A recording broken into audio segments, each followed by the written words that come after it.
All right, welcome everybody. I think there's a few more folks who might be joining us in the next couple minutes, but we do have a lot of content to cover this evening, so I'm going to get started.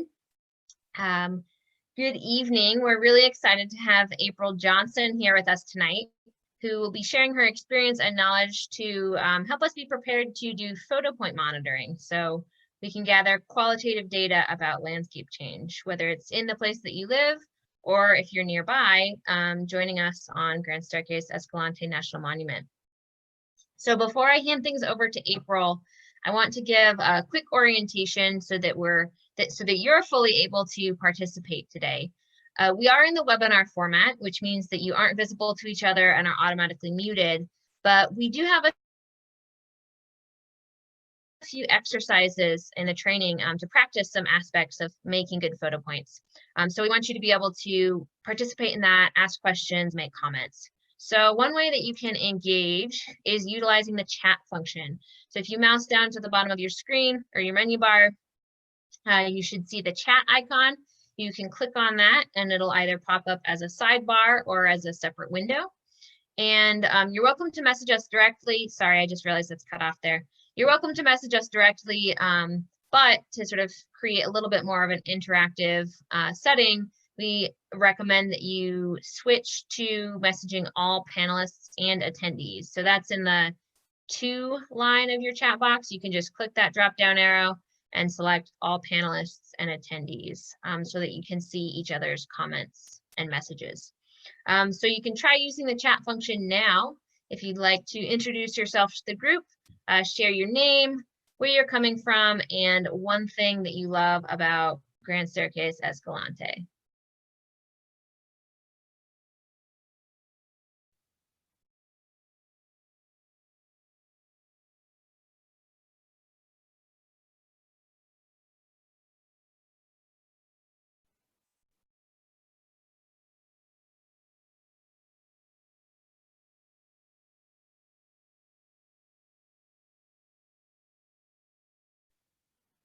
Hey, Mike, glad to have you here.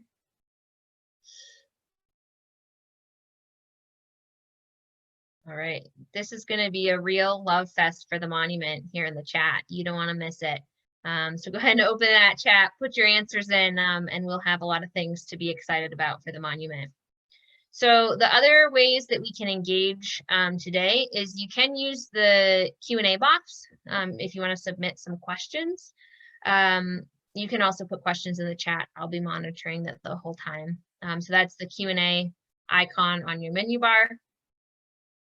And then you also have the option to raise your hand. So this will give me a notification that you've raised your hand, and will give you a chance to unmute yourself and speak. So especially during the little exercises that we have for you, if you feel more comfortable saying what you see instead of typing it out, you're totally welcome to raise your hand and we'll give you a chance to speak.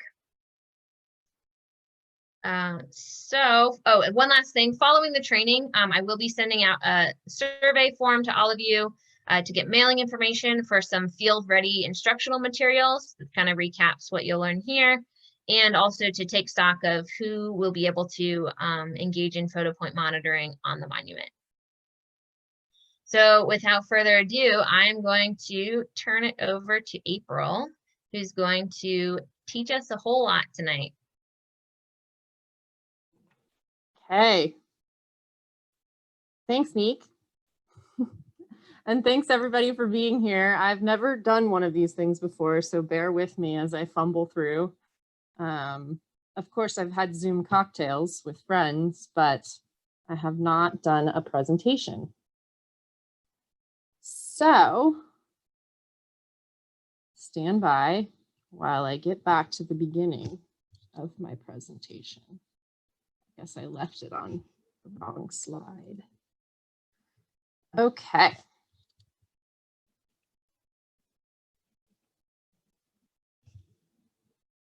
Is that sharing? Yep. Okay. Excellent.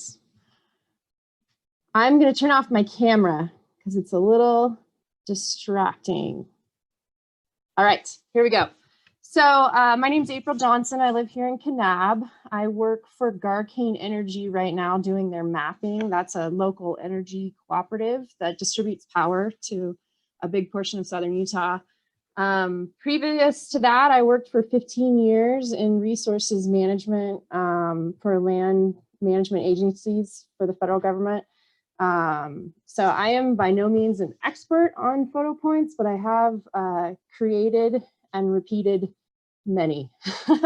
So my goal today is to give you the tools that you need to not only create and repeat photographs, high quality photo points, but also to give you the knowledge to evaluate photo points. So let's see. All right. So we are going to talk about first why photo points are great, then what they can tell us, what they can't tell us. Then we'll talk a little bit about how to quote unquote install them. We'll get into that more in a little bit. We're not really installing anything per se, but we're creating them and what makes a great photo point. And then we'll talk a bit about repeating them, how to look and see certain elements in a photograph. Then we'll have a few activities where we're kind of critiquing photo points and a bit of a wrap up and then time for questions. So without further ado, photo points are cheap, easy, and repeatable. They don't require specialized equipment. They help us see things that we might miss in the day-to-day, right? Because oftentimes we're trying to monitor a change that takes place over a long period of time.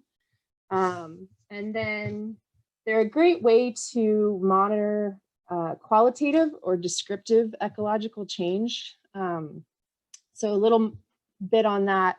Quantitative data is the kind of scientific research we often wish we could do.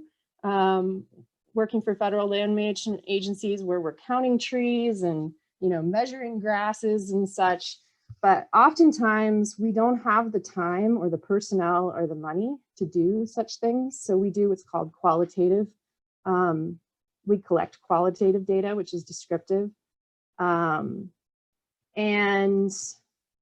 that's like the biggest bang for our buck, right?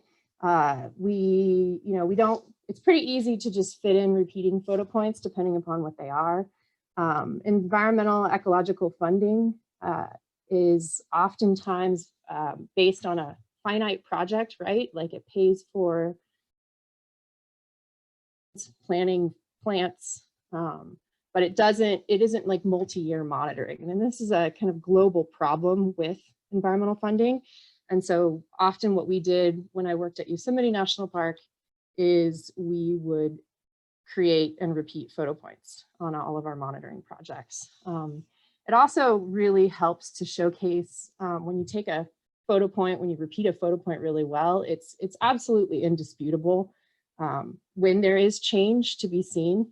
And so that's our goal today, is to help you create and repeat the best photo points you can. So questions photo points can answer for us is, has the dominant vegetation changed? Are there more or less trees? Is there more or less understory like shrubs or grasses? Sometimes we can tell if there's been like a dominant plant community shift. So maybe there's a conversion from cottonwood to tamarisk and brush and olive, or vice versa with tamarisk removal. I'm going to be coming at all of this kind of from a restoration monitoring, vegetation monitoring perspective, but there's lots of different things that one could monitor with photo points.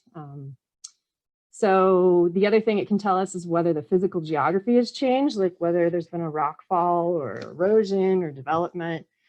And then it can also, when we are very focused on repeating at the same time and date every year, we can look at the phenology. So like, wet year versus dry year. We can tell if the phenology is different, and that refers to, you know, like the plants are budding earlier this year or the birds are migrating later this year. So that's something we'll talk a little bit more about in a bit. Some things that photo points will never answer for us are, you know, what happened exactly that changed this so much, you know? Was the hydrology in this area, quote unquote, fixed after we did this restoration? Why did this change? How did this change specifically? Who changed it? Those are not, that's, you know, those are quantitative questions, and we can't answer those with photo points, but we can be good stewards of the land and document change. So let's start with creating photo points. You want to think about, what are you trying to monitor? You want to pick an appropriate extent and scale. So for example, if you're trying to monitor, you know, a trailhead, like the parking lot of a trailhead or something, you know, you're going to want to take multiple photographs from different angles. You might want to take one from above, you know, but you don't, if you're monitoring cryptobiotic crust, you're going to want to zoom in a bit closer, right?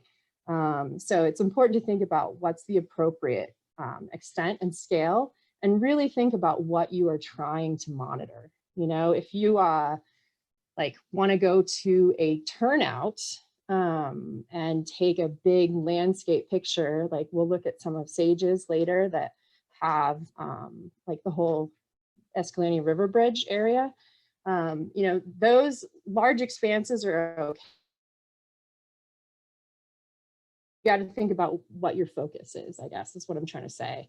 And then including a lot of area in your photograph where there's something that's not going to change, like the photograph that you see behind this is like mostly sky.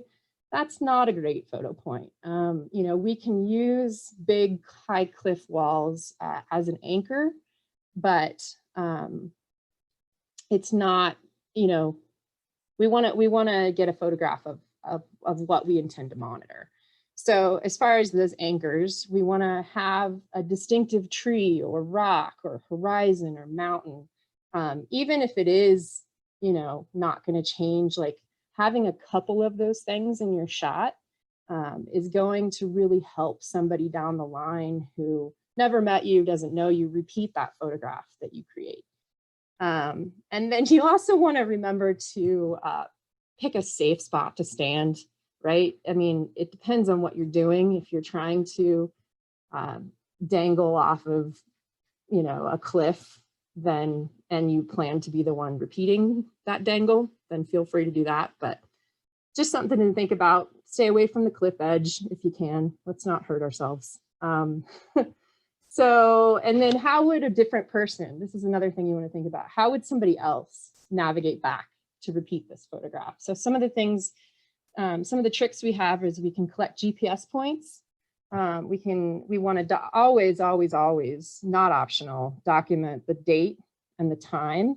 I like to document the weather as well in the general like area, you know, like give it a subject, so to speak. I also like to include, or I have been taught to include, detailed directions to, you know, where you would drive and then where you would hike and then where would you like hike off the trail to find these places. So think about those tiers of re-navigating. And then let's see, I like to give like a purpose and describe what it is that I'm trying to monitor, or what's, you know, what is this collection of photo points about? And then labeling, you know, following all the way through and labeling stuff in a way that you can keep things organized and that somebody else like Neek, for example, can sift back through these things and not be confused about what they are, etc.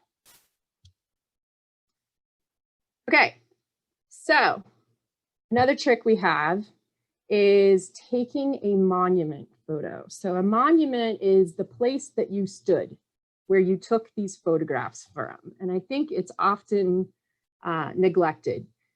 And it can really, you know, it can really help you navigate back to the exact spot. You're still going to have to wiggle around and check your angles and stuff, but I'll show you some pictures in a minute of these monuments, but it's the place where you stood. It can be permanent or temporary, and it's not required. A lot of these things that I'm going to talk about this evening are not required, but repeating photographs exactly is really going to eliminate any doubt or obstacles to what it is that you're trying to show. So if you're trying to show really subtle differences or, you know, shifts in plant communities, you don't want to have, you know, different shadows or what have you. So a monument really helps, long story short.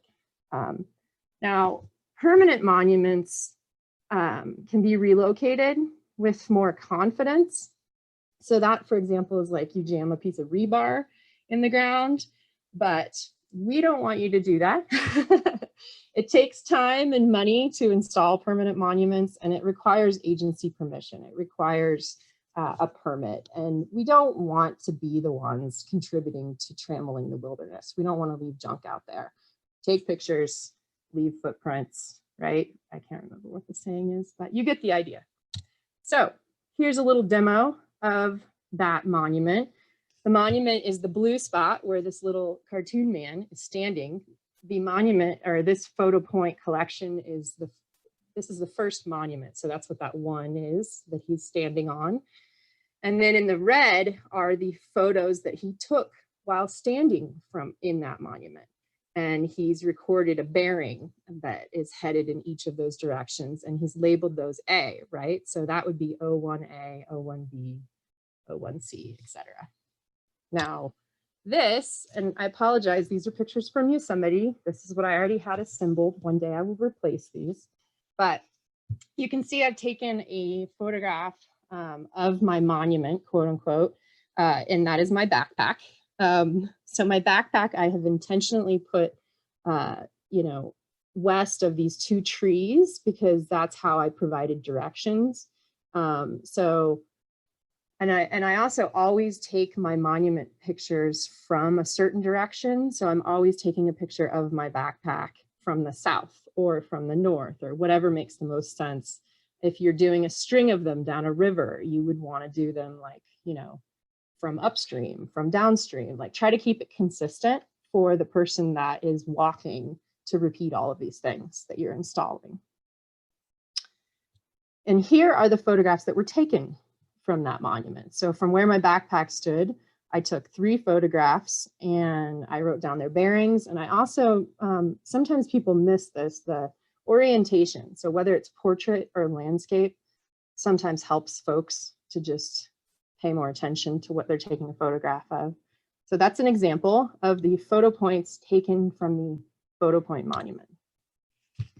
Now let's talk for a minute about what you would need to take with you. Again, a camera is the most important thing, but if you have access to a GPS, that's always helpful. You want to make a note of the coordinate system that your GPS is in. This one listed here is the best one for Southern Utah, or not the best one, but the one that I find land management agencies use the most, but it doesn't really matter as long as you make a note of it. And then a compass is always helpful. You want to double check the declination, which you can Google if you've never done that. That's what I did. And again, it doesn't necessarily matter if you have the, sorry, I'm trying to open the chat box because I see there is a chat. Nick is asking, is a handheld digital camera necessary, or can people use phone cameras? People could absolutely use whatever camera you want. Absolutely, doesn't matter at all. So yeah, back to the compass. Again, it doesn't matter if you know declination or not, or if you're on the right declination or not, but just make a note of it. And then, yeah, the camera, again, either phones or cameras, whatever, just if it's a camera, make sure the date and time is set properly. I strongly discourage doing that thing where you put the date and time, you stamp it, that's what it's called, a timestamp. And so don't do that because that's distracting to people who are trying to assess your photo points. But just, it's stored in the metadata. So somebody like me can get in there and look and see, oh, you know, Joey took this picture in 2012, blah, blah, blah. So double check that your date and time is set properly and that your resolution is high, whatever that means on your camera. Okay. So here's an example of that photo point document I was telling you about. We created these, again, not totally necessary, but super duper helpful, just good practice if you really care about these photo points to do all these things. This document that I've made for this restoration project has the purpose of the general photo points. It has the date and time and the declination, and it has a map of where the photo points are located, kind of generally speaking, on the ground, the bearings, directions, and then copies of the originals. You always want to seek to repeat the original photograph, or you can end up in this situation where you've taken a photo in 2010 and then took it in 2015, and in 2015 they were kind of off, and then you try to repeat them in 2020 and you know they're even more off. So always take the originals if you can with you. And the next two slides are kind of a close-up of this document. So here you can see this one was to monitor phase 2 of the Hardin Road restoration project, the declination, various instructions, kind of updates for each time that I repeated them. Here, let's see, I've made some notes about, oh, I noticed that the zoom had changed. So cameras have default zoom links. So it's always best if you can to not use that, like just move your body to where you want to zoom and not zoom. Don't, you know, because that way, if you zoom way in, but then somebody comes to repeat that and they can't zoom in as much of you as you did, then you're going to have to move forward or backwards or what have you. So you get the idea. These are just some notes each time that I've taken them. And then here's the originals that I actually added a red circle because, you know, the directions that I had included were based off of a sign that's, or one of the things that was in this photograph, I guess, was a sign that's no longer there. So I wanted to point that out to folks. Here's an example of a diagram hand drawn by my colleague. It's pretty basic, and it just kind of gives the overall lay of the land. This was a turnout. We took 7 photo points here. They're mostly, it was just one from each, but it kind of gives you an idea of the overall set of photo points. Here's something that I use to keep myself organized. I can certainly give these to Nick and send these out to you as you please, but I just need this because I lose track of things. So I won't get into it too much, but you can make a little form for yourself to help keep things organized. I did want to point out that there's a photo number on your camera, and it's kind of useless except to relate to what you want to call that photo point. So make sure you kind of pay attention to the number on your camera versus the number that you want to call it, because when you download those things, they might fall out of order. So I like to do that to keep track of things. Okay, so that's kind of an intro to creating photo points. You know, figure out where you think there might be some kind of impact that you want to monitor, and you know, take really good notes and information so you can get back to that spot.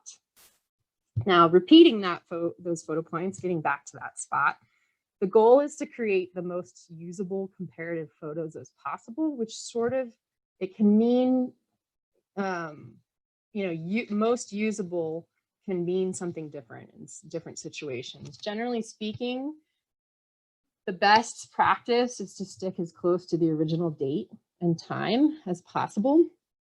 So like if you took the photographs in June at 11 a.m., you know, on June 12th at 11 a.m., you wouldn't want to take those photographs. You wouldn't want to repeat them in like September 16th, you know, at 3 p.m. So that's the best practice. Keep it the date and time the same. However, if you're after monitoring, you know, like say I had a restoration project and I installed the photographs in a wet year. Well, the next time I want to repeat them, it's a dry year. Well, if I'm paying attention to when the plants are turning green and blooming and such, I might decide that I want to take those photographs like a month earlier or 2 weeks earlier or something, so that viewers are not distracted. You know, my goal in that particular situation is to show restoration success.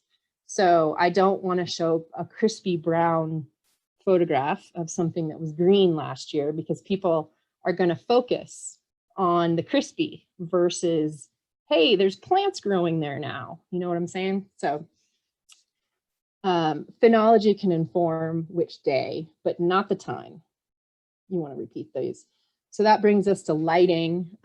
So again, you want to stick with that same time so that the shadows are the same. You're not, you know, distracting your visitors with, or your viewers with different shadows and such and such. Also pertains to the weather. So say you installed them on a sunny day and you're about to repeat them on that same day, but it's cloudy, maybe wait till tomorrow. It's okay if it's a couple days off, because otherwise it's a little bit apples and oranges. Okay, so pretty straightforward with the repeating of photographs. You use all your sweet directions to get back to there. You have your original photos to look at and repeat. Here's some additional things that I sort of started to get after when I was talking about that photo point document. Things that you can look at when you're repeating are, you know, are these compass bearings and the declination accurate based on what they're telling me? Are the GPS coordinates accurate? Was there some kind of monumental thing that happened here, like a big burn or a flood? You know, what camera are you using? Whatever camera you're using this year, did you have to keep, you know, taking 2 steps forward from where you thought you were going to be, or what have you? How are the highway and the hiking directions? Is there anything you can add to those? Does the document tell you where to leave the trail? So like when you have a restored area, sometimes you can't figure out where the trail used to be. So you can add new additional directions that'll help you get there. Did any of the major landmarks disappear? Like say you had one of your anchors was the side of a building that's no longer there, you know, make a note of that. Are there more specific directions you could be adding? Again, you want to kind of keep the old directions unless they're really erroneous and throwing you off. Sometimes it requires breadcrumbs for multiple years to repeat photographs. And if there are parts of the directions that are confusing, you know, make a note of that. Maybe you want to draw additional diagrams, etc. Okay, so now we're getting into the more fun part. I wanted to talk about, I just wanted to kind of like get your eyeballs seeing a little bit of what I'm seeing. So here on the top, we have some kind of distinctive trees. On the right, I've purposefully put the side of that tree in this photograph. We were monitoring that trail. I think that trail must have gotten restored or something. But I didn't need to include that tree all the way to the right, but I did on purpose to use it as an anchor. So that's something to pay attention to and notice. On the bottom, you see I've included these large boulders. if you look in the bottom left, there's that one boulder that the orange arrow is pointing to is pretty like uniquely shaped.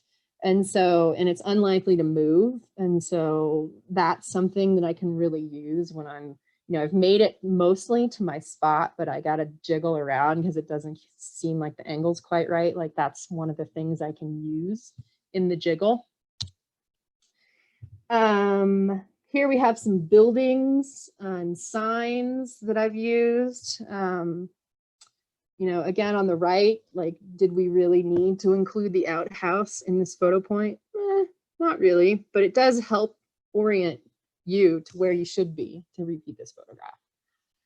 And then we have some distinctive horizons in the bottom here. Those can be really helpful to help you orient yourself and repeat the photograph. And then bird's eye shots are pretty cool. They include a large portion of the project area, and they can provide a new and interesting perspective.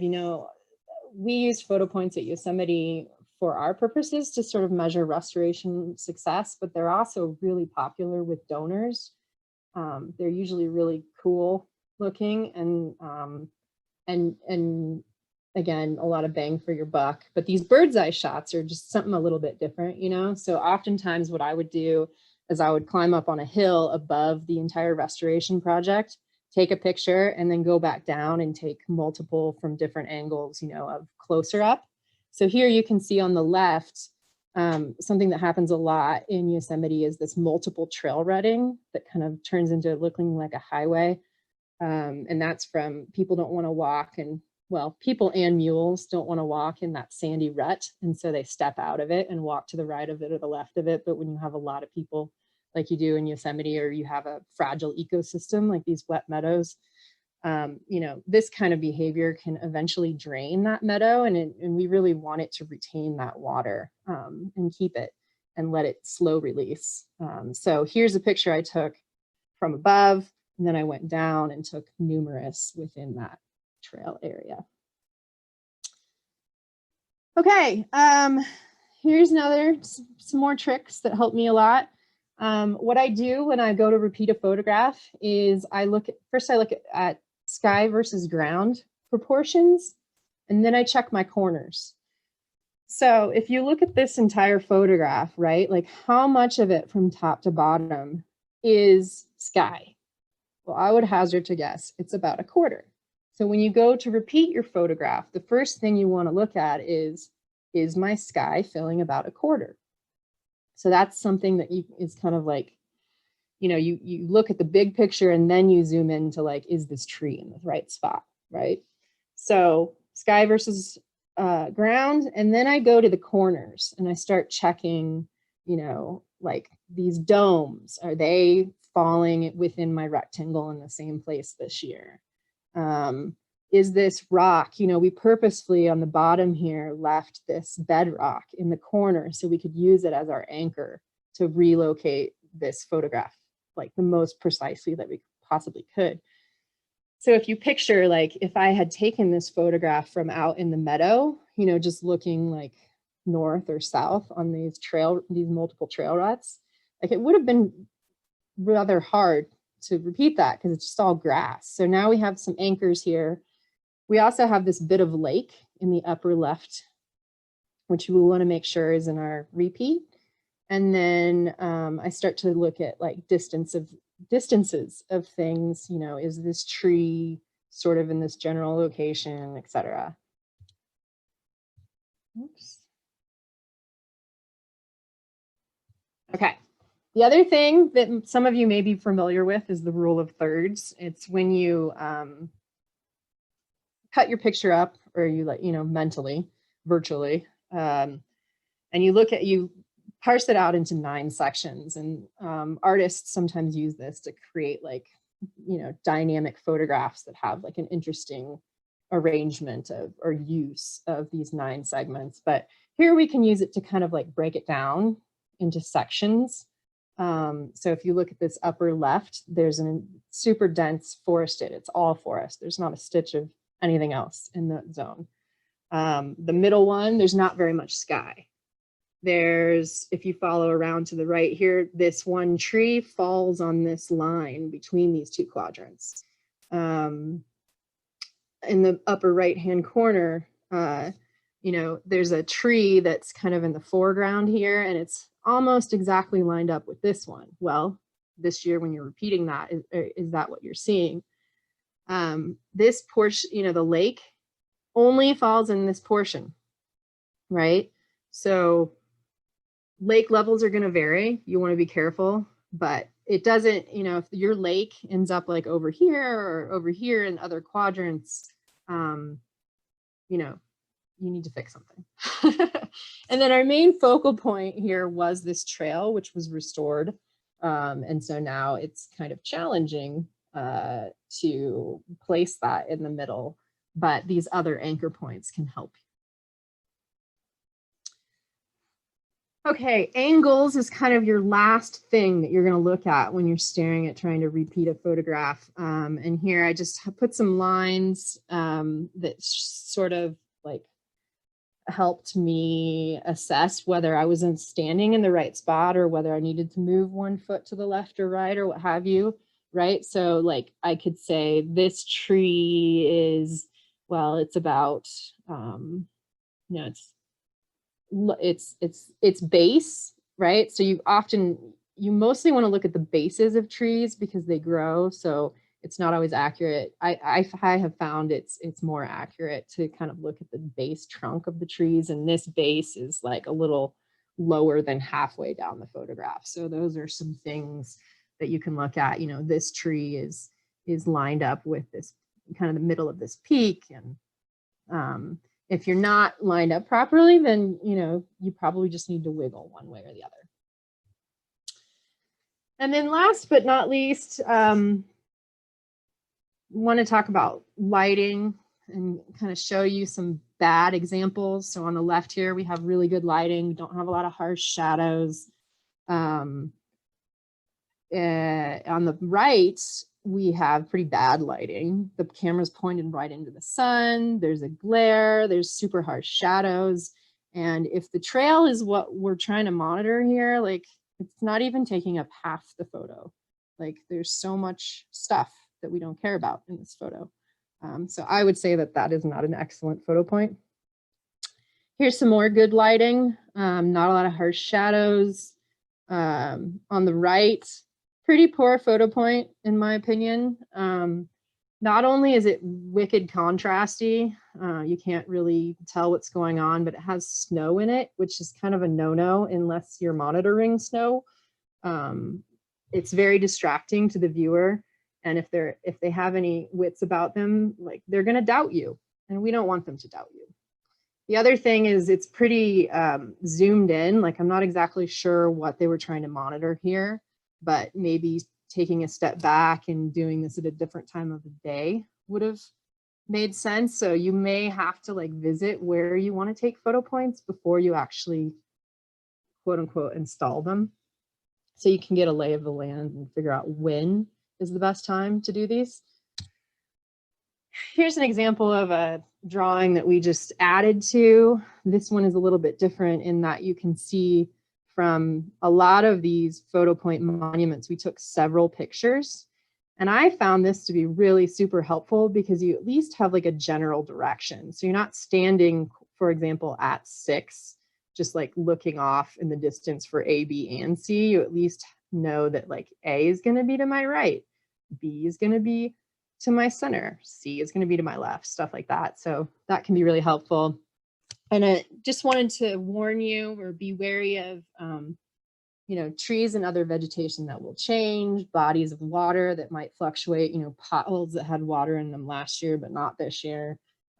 Small boulders or stumps or sticks, things that can erode or might go away if heavy equipment like does some kind of restoration in this vicinity. So keep that in mind. And then poorly repeated photo points, again, just trying to get you to train your eye. Here's some examples of like, obviously something changed here. Like this does not look like the same time of day, or I don't know exactly what's going on. I've put circles around the things that are supposed to match. So you can see this in the purple here on the upper left, there's this kind of distinctive looking rock. Well, it's in a way different place on the right. So I don't buy it. I don't trust this photo point. And then down here on the bottom, you can see that a lot of the angles are different, right? So this like decomposed log is kind of at a different angle, and this distance between this tiny tree here compared to here, when they took this original photograph on the left, they were way farther back. Can you see that? Hopefully you can. And then some more that are way closer, but still not quite right, which is, you know, it's okay. We don't have to have perfection. But like the distance between this group of trees is a bit farther on the repeat. And, you know, it seems like we're standing closer or something's going on in this repeat that's not quite right. And then on the bottom here, you know, sometimes these things happen because like this photograph on your left is rather old, and, you know, maybe that the proportions of the rectangle were a bit different, but it kind of looks like in the repeat, we should have turned a bit to the right. So if you look at the trees that are in the blue versus these trees in the blue. Okay, so that's, Neek, did we want to take a break? Yeah, let's just take, in case you need like a little bit of brain space, give your brain a breather, get a snack, run to the bathroom. It's currently 7:14 by my watch, so we'll just restart at 7:16, and then we'll have some good interactive stuff so you can start practicing this. So 7:16, we're going to restart.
All right, well, that flew right by. Hopefully you got a chance to stretch your legs a little bit. So we're going to dive in. Remember that we'll have you using the chat, and if you want to interact with these little exercises by speaking what you observe, go ahead and raise your hand.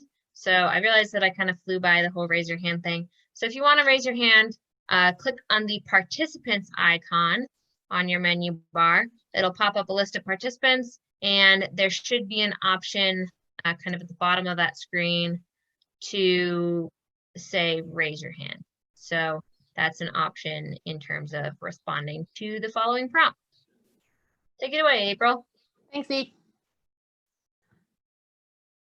Okay, so first I thought we would just kind of talk about what we see here in these photographs. This was a photo point for a restoration project And so if you can, let's see, first tell me about the lighting. So Nick, I think, is gonna jump in here and read some of your responses.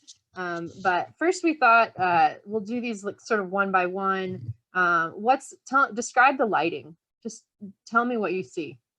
Yeah. So go ahead and drop your observations into the chat box or raise your hand.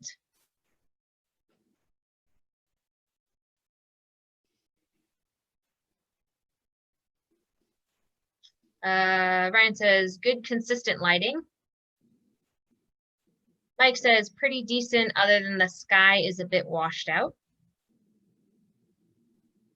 Nice. Yeah, so this is kind of, harsh sun is something that we're all probably pretty familiar with. And so something I might think about here is like, oh, this is a cloudy day. Like this is going to be pretty hard to achieve again, right? But it's nice because there's no harsh shadows. So thanks you guys for pitching in there. Okay, now tell me about the ratio of sky to ground.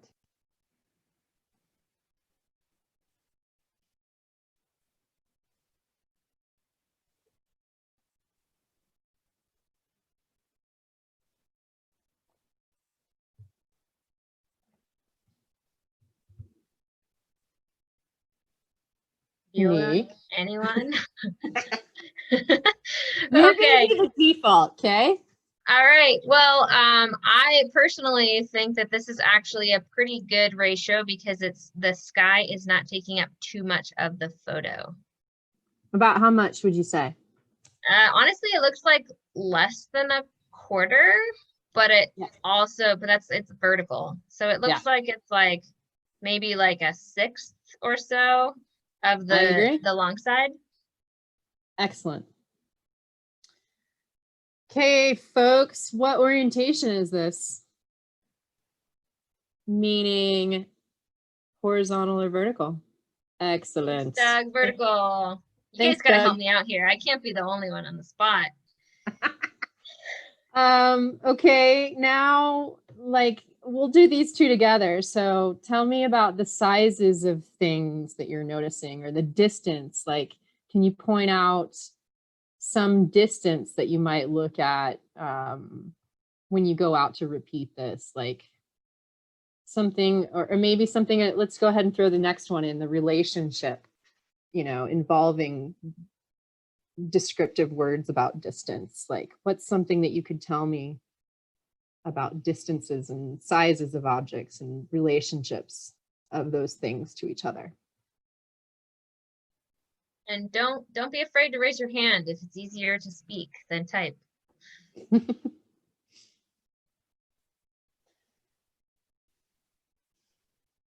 Let's see, Doug says the edge of the tree grove in the distance is right in the middle of the frame. Yeah. Mike says objects are pretty far from the photo spot. It might be nice to have some anchor closer to the view. Yeah, I agree. I was also thinking about these trees that Doug was talking about that are off in the distance.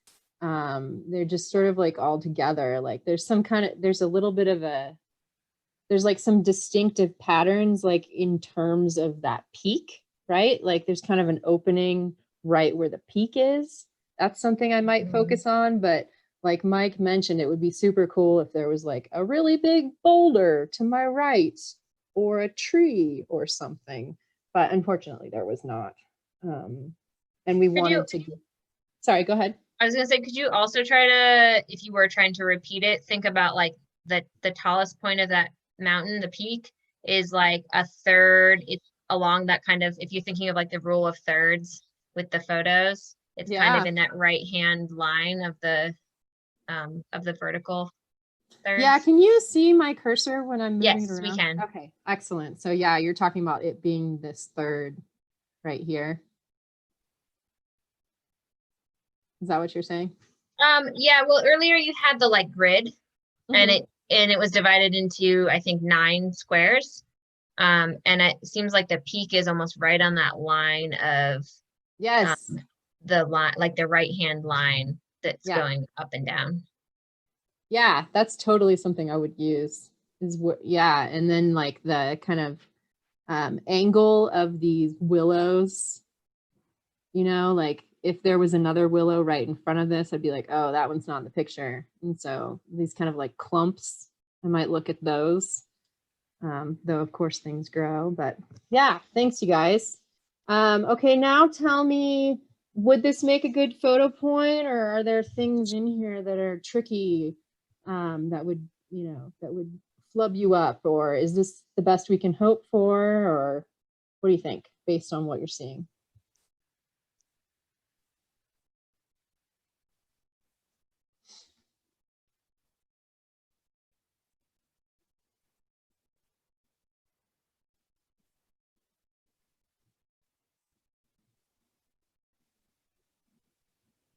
Okay. Okay, well, while we're waiting for responses, I'll say that I think I would have a hard time repeating this particularly well.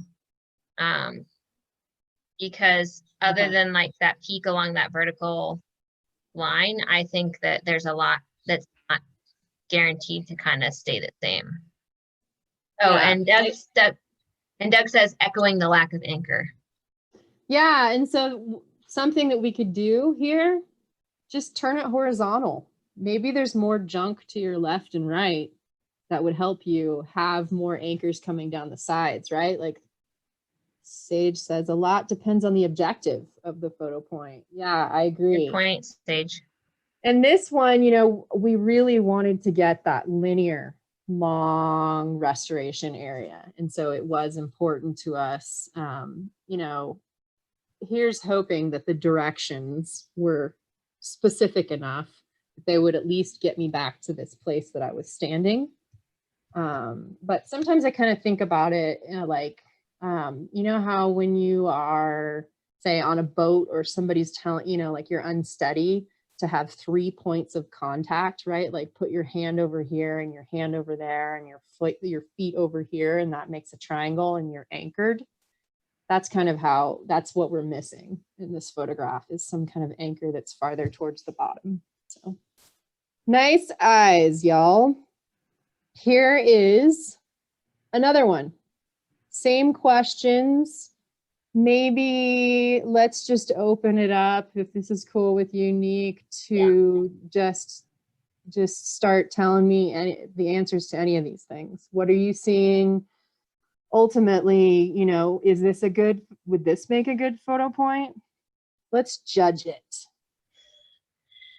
Well, the first thing I see is that it has a lot of rock in it, which could be a downside based on the whole thing about stuff that doesn't change through time.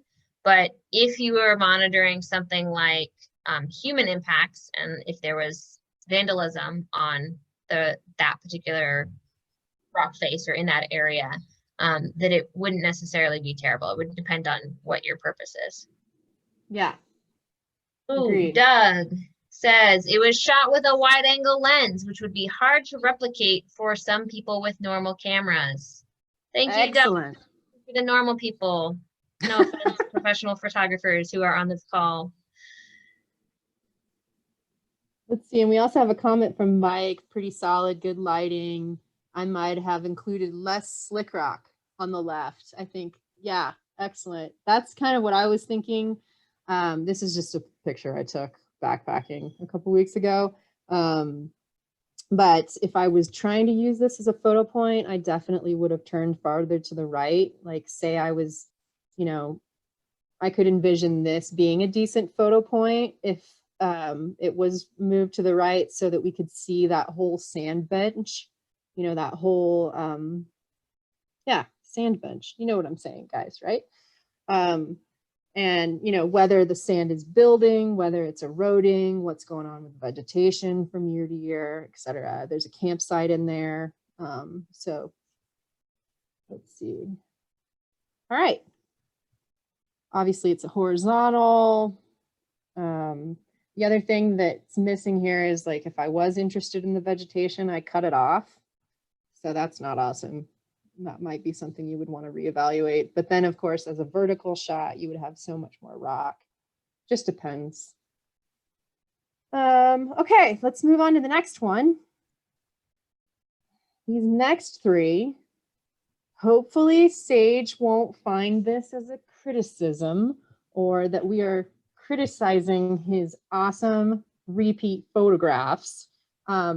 He had these in a PowerPoint, which I think he knowingly shared with me.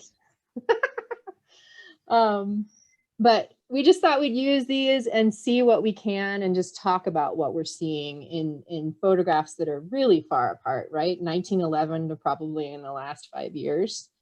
And let's go through these one by one as well at the beginning. So tell me about what you're seeing, what kinds of differences. One of these things is not like the other. What are you seeing in the way that the photograph was repeated? In the way that the photographer took the picture? Do you see any differences? Is it pretty close? What do you think?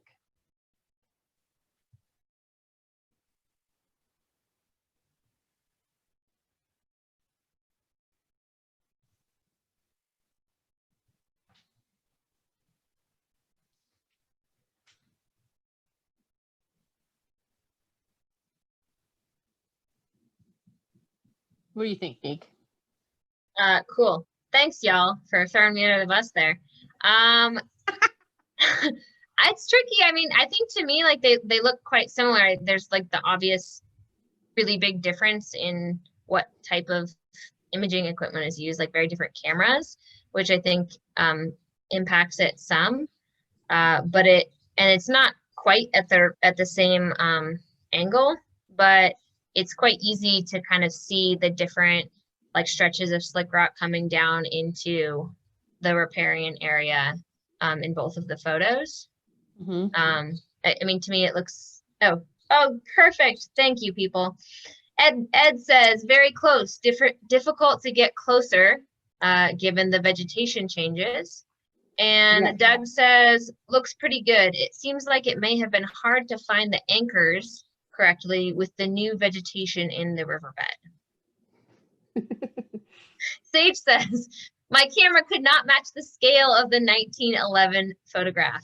Yeah, precisely, because our formats change from decade to decade. So I think this is really, really pretty darn close. And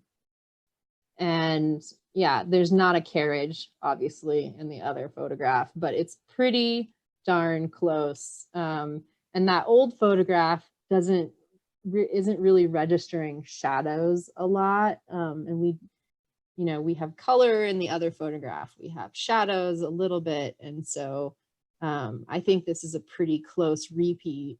Good job, Sage.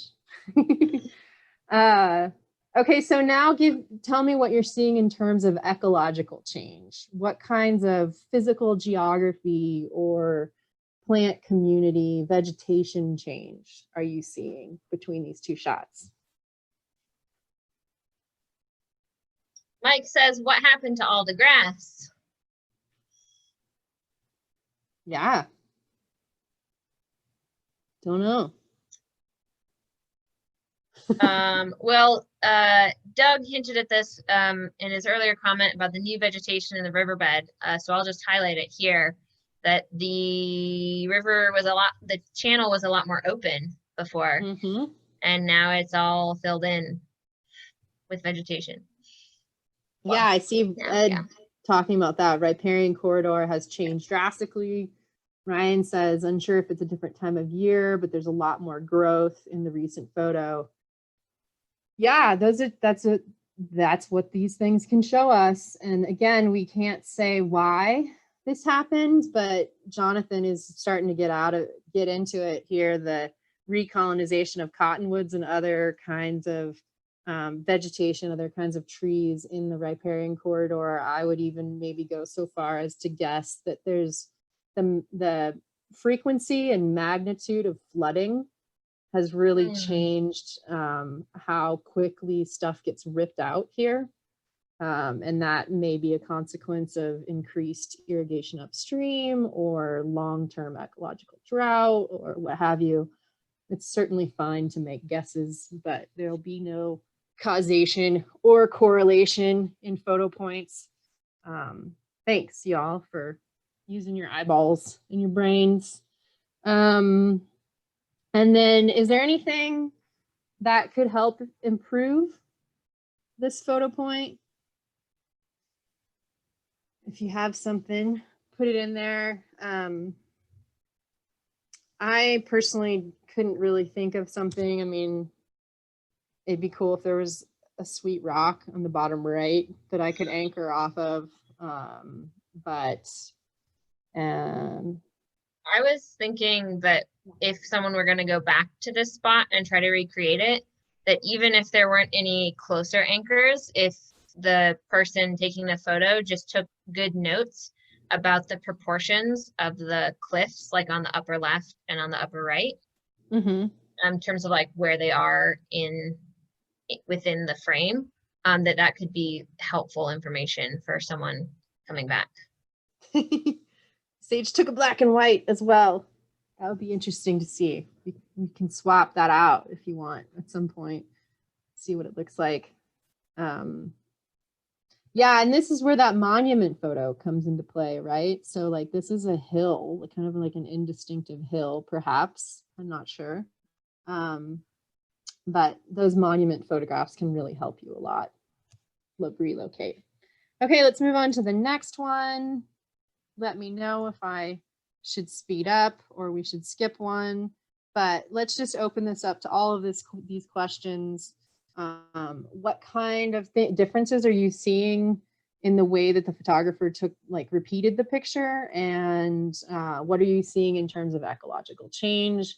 And is there anything that you would change about this photo point?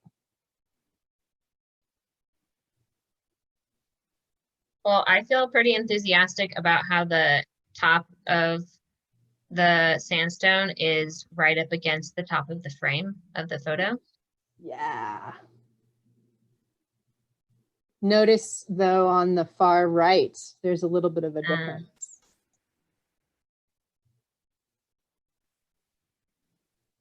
So that's something that like potentially, give it another half an inch at the top. It says the scale is close. Ed says the vantage of the more recent photo seems to be different from the original. So I think, Ed, I think you're referring to like the angle, like how high the person's standing. Yeah. Yeah. Cool. Yeah, and so that's another thing to kind of keep in mind or make a note of that I never dealt with until I had a really tall coworker. And we learned that you do not have Ryan install the photo points because no one can ever repeat them. So not only do you have your side-to-side angles, but think about, I'm not trying to discourage tall people or short people from taking photo points, but it doesn't hurt to write that down, because that might be part of what's going on here, or maybe just a step to the left or right, or maybe the vegetation is confusing the issue, right? It can be hard to repeat these things. The other thing that I'm seeing that maybe Sage has more insight on is in the top 1991 photo, to the left of the sand dunes, it sort of seems like that's a different kind of vegetation. I don't know if that's accurate, but that's kind of like a difference in ecological change that I'm seeing. And also obviously more trees. And they're big. And they're big. And kind of looks like there's more like grasses or some kind of ground cover in 2015 maybe as well. Harsher sunlight in the first photograph. There's a bit of a shadow on the far left of that sand dune. I don't know if you guys can see that, but that might indicate like something different about the time of day or what have you. Okay, last one. for now. Throw it at us. What do you see? Differences in the picture, differences in ecological change, anything we could have done differently? I think I'm getting dizzy from looking back and forth between the the sandstone in the background. Like it's just off. What else, folks?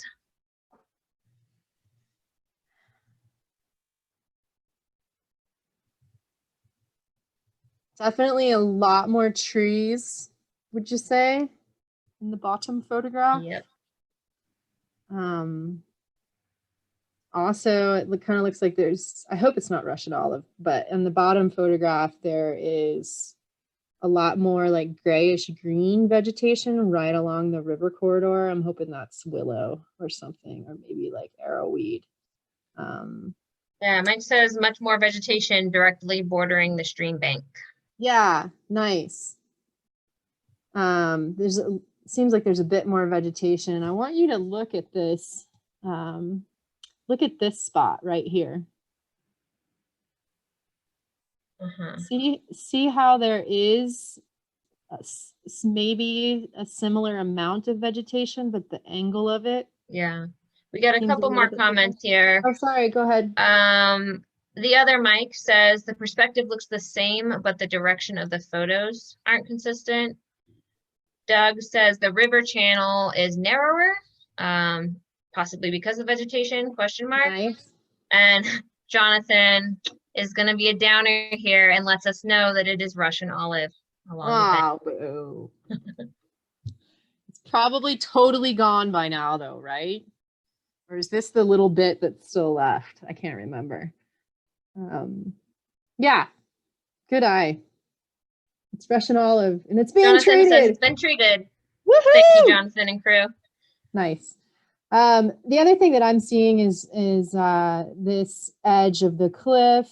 It's a little hard to see, but it's kind of in a little bit of a different spot. I'm wondering if maybe turning a smidge to maybe walking like 1 or 2 steps to the right or turning to the right or something, because see how where this lump of rock is in this picture versus this picture. So great. What else have we got? It shows young Russian olive, Sage says, channelizing the stream. Yeah. Again, I can't say why based on these photographs, but I can do a lot of guessing. Okay. And then I think to wrap it up here, I just wanted to show you sort of kind of, you know, the end awesome result of what you have already done, may consider doing where you live or here on the monument. These 2 pictures on the top here, this was a potential wilderness edition, this particular area. So we restored this left track, decompacted it, moved all the plants around, destroyed these linear edges. Here it is 5 years later. Much improved as far as wilderness character, makes a classier potential wilderness edition. And we can show that easily with these photographs. Can't talk to you about what plants filled in here per se from this photo, but really awesome. Oops. And then down here on the bottom, we have that, let's see, this is like almost 20 years apart. Pretty cool. Lots of cottonwoods, which I think are awesome. I don't know about less flooding, but anyways, pretty stark contrast between these two. Pretty great like example of what I could show donors, what I could show land managers, my friends. Maybe you all have more thoughts on how these are useful, but that's kind of what we've done at Yosemite. What we did with them was, you know, use them to show to donors and acquire more funding, and also pump them up for the donations that they've showed, right? Like it's very obvious that something's different here. And then my final one, thanks for this, Sage. These are awesome. This is a collection that's taken over a very long period of time and even features Sage. This is you, right? One of these little munchkins here is Sage. So yeah, that's shows a pretty look at 1948, 2017, lots more trees in the river gorge and in Calf Creek. Pretty interesting stuff. So with that, I will thank you for spending your time this evening with us. Let me know if you have any questions. Yeah, so we'll just open it up now if you want to raise your hand or drop any questions in the chat. We'll stay on for just another couple more minutes or more minutes if you have more questions. So we'll hang on here and see if you have anything come in through the chat.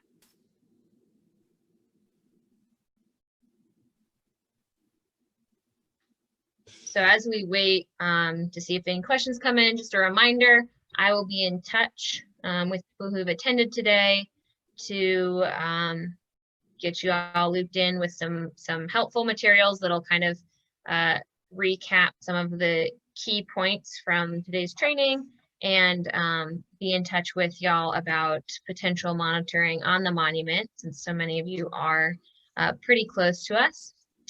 And of course, feel free to reach out if you have any questions for this evening.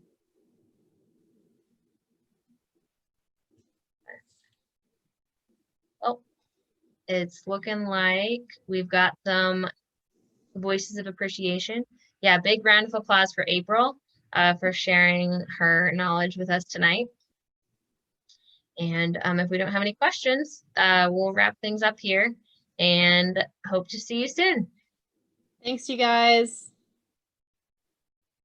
Happy trails.